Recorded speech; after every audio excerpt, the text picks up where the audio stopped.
guys love the Lord? Let's give him a hand. Amen. Glory to God. He is good.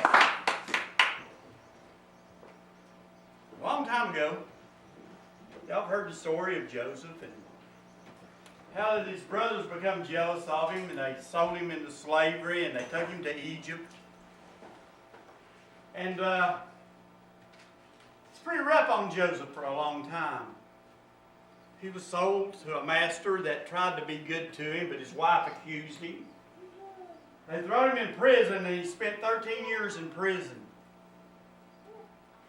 And while he was in prison, it was a rough time for Joseph. But Joseph remembered God, and he trusted God. One day Pharaoh had a dream, and Joseph interpreted the dream. And because he interpreted that dream, Pharaoh made him second in control in all the land of Egypt. Now he's got power and he's got authority. His family comes and he has them come and live with him. And everything's going pretty good for the Hebrew children. As time passes, they multiply and they multiply. Joseph dies. The Pharaoh that knew him died. And the Egyptians become jealous of the Hebrews. They become afraid of them. So they put them into slavery. And for years and years and years and years, they're in bondage down in the land of Egypt. And they become so many of them that the new Pharaoh made a decree that all the male babies would be taken to the river and drowned. You could not have a male child. And it was a terrible time for the Hebrew people. And we're going to the Word of God right now, and this is where we just ended up at. This second chapter of Exodus. A man from the Levi tribe married a woman from the same tribe, and she later had a baby boy. He was a beautiful child, and she kept him inside for 3 months. But when she could no longer keep him hidden, she made a basket out of reeds and covered it with tar. She put him in a basket, placed him in the tall grass along the edges of the Nile River. The baby's older sister stood off at a distance to see what would happen. About that time, one of the king's daughters came down to take a bath in the river while her servant women walked among the riverbank. She saw the basket in the tall grass and sent one of the young women to pull it out of the water. When the king's daughter opened the basket, she saw the baby and felt sorry for him because he was crying. She said, "This must be one of the Hebrew babies." At once the baby's older sister come up and asked, "Do you want me to get a Hebrew woman to take care of the baby for you?" "Yes," the king's daughter answered. So the girl brought the baby's mother, and the king's daughter told her, "Take care of this child and I will pay you." The baby's mother carried him home, took care of him, and when he was old enough, she took him to the king's daughter who adopted him. She named him Moses because she said, "I pulled him out of the water." I'm going to fast forward some years now. Moses is no longer the little baby in the basket. But Moses is grown up, and he's a prince in the land of Egypt. His destiny is to be a ruler in Egypt. He's trained militarily. He's trained in government. He knows how to lead. He knows how to rule. And that's what he's going to do in his life, he thinks. I'm going to be a leader in the nation of Egypt. Things will be good for me. I will have an easy life. I will have all the comforts that you could have. This is my destiny. But Moses knew he was a Hebrew, that he was adopted.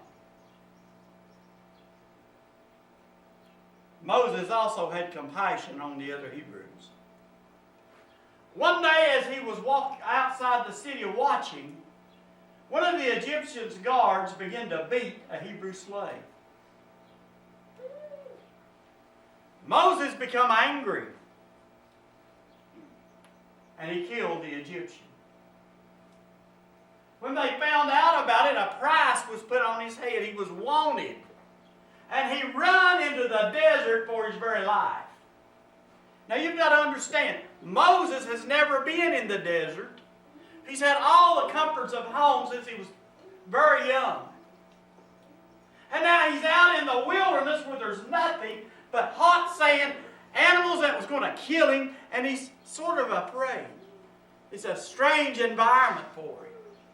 And he begins to wander through this wilderness, this desert.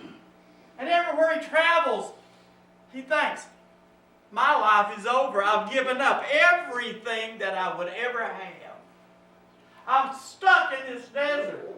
I'm stuck in this wilderness. This is what my destiny is now.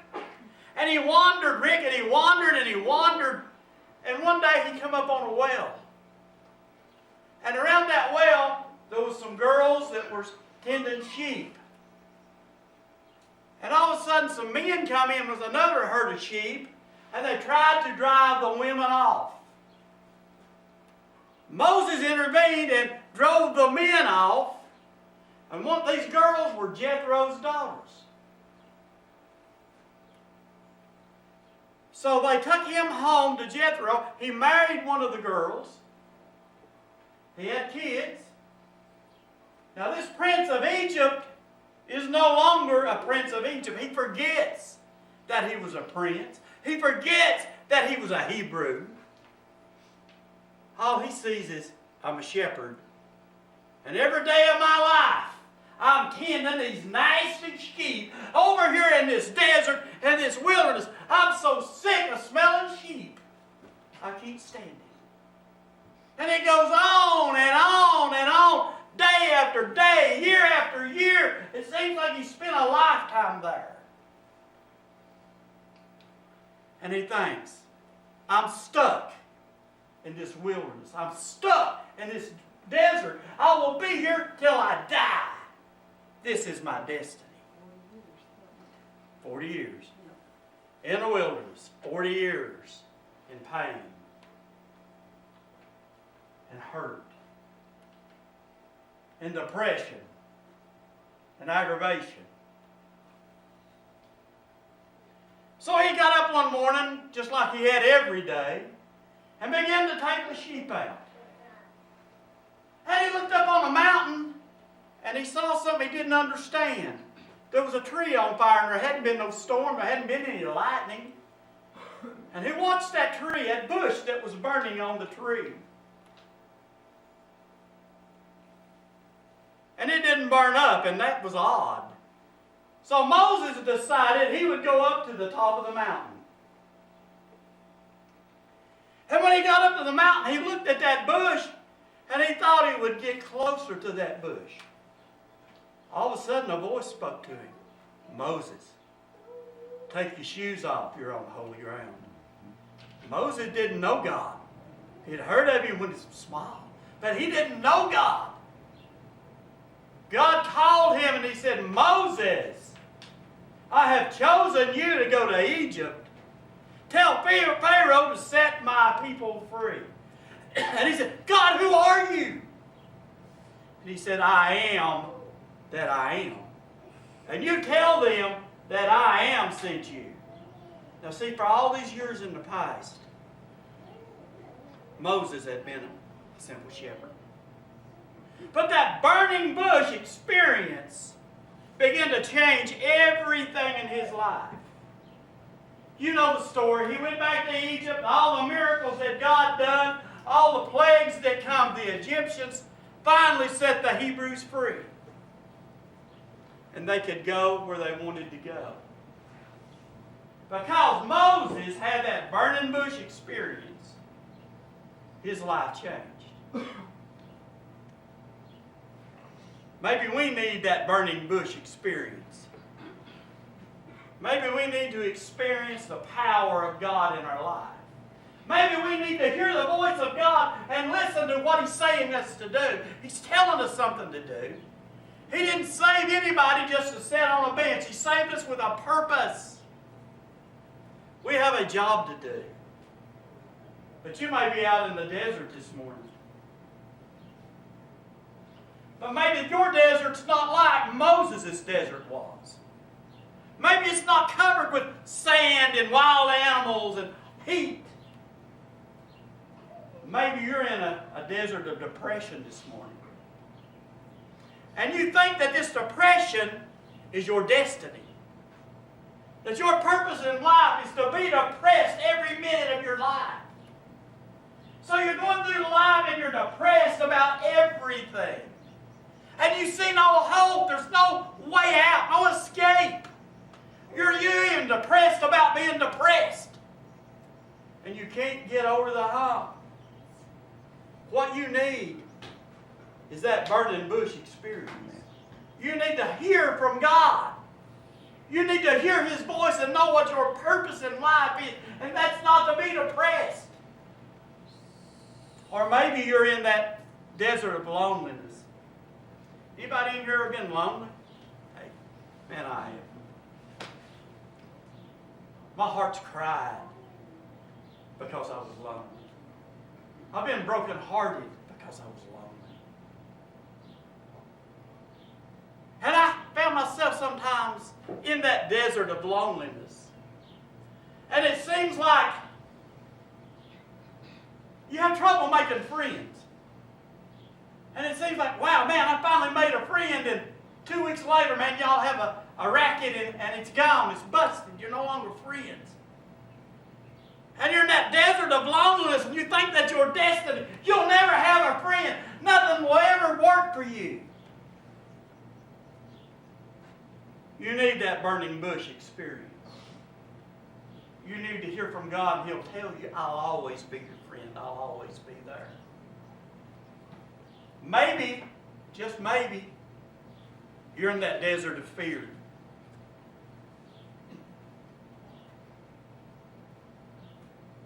I know people that are afraid of spiders. I know people that are afraid of snakes. I know people that are afraid of the dark. I know people that are afraid of dying. I know people that are afraid of living, David. They can't face life. They're so overwhelmed. And as they're in this fear, they think that that's their lot in life. That's the way life's supposed to be. You're supposed to be full of fear all the time. You need that burning bush experience. You need to hear from God. He'll tell you, fear not, I am with you. Amen. Fear not, I'm here. But we got to have that burning bush experience. Maybe you're in that desert of doubt. You doubt if anything's going to ever get better. And you become content in that position right there. And that condition that you're in, you're content to doubt all the time. You doubt if anything good is going to ever happen in your life. You need that burning bush experience with God. That will change you forever. Don't ever doubt. And right here is a desert that a lot of people that I know walk in. I call it poverty mentality. You'll talk to them, they say, I'm poor as Job's turkey. I've been as poor as Job's turkey all my life. The bank account is always overdrawn. There's never enough food in the refrigerator. I drive this old junk car. My clothes are worn out, threadbare. I don't have nothing. I can't ever have nothing. If I make $1, the government takes 99 cents of it. I've got a poverty mentality. I don't know what I'm going to do. That burning bush experience will change that in your life. If you listen to the voice of God, you will prosper. If you listen to the voice of God, everything will work. Amen. Amen. I know that to be a fact. I went through that poverty mentality. I can tell you, in our house, someone had known me to buy a bar of soap. We didn't even have a broom. But God changed that when we had that burning bush experience with God. We can now live a blessed life. If you want to live a blessed life, have that burning bush experience. Get in touch with God and everything will be okay. Maybe, you're in the desert of failure. You ever been there? Have you found a place in your life with everything, David, that you try to do, man, it just don't work? You try to build something, hey, it's wrong. You can't even drive a car down the road right. Everything you do is a failure. I grew up in that. I grew up hearing, nothing's going to ever work for you, Steve. I grew up, man, whatever you do, you're going to lose. You're a loser. But when I had a burning bush experience with God that He changed, hey, I'll never be a loser. I'm a winner. I've got Jesus. Yes. Amen. We don't have to worry about falling down and failing. Get in touch with God. Amen. Lack, insecurity. They're all deserts. They're all traps. Or maybe, just maybe, you're in the desert of sin. Desert of sin. Maybe you feel in your life that you'll always be in this sinful condition where nothing will ever work. Nothing. Maybe the sin of envy is what's got a hold of you. That David can't have anything without you being envious of him, and it compels you to wish that you had it. Or maybe Tyrell's got a new computer and oh, I want it so bad.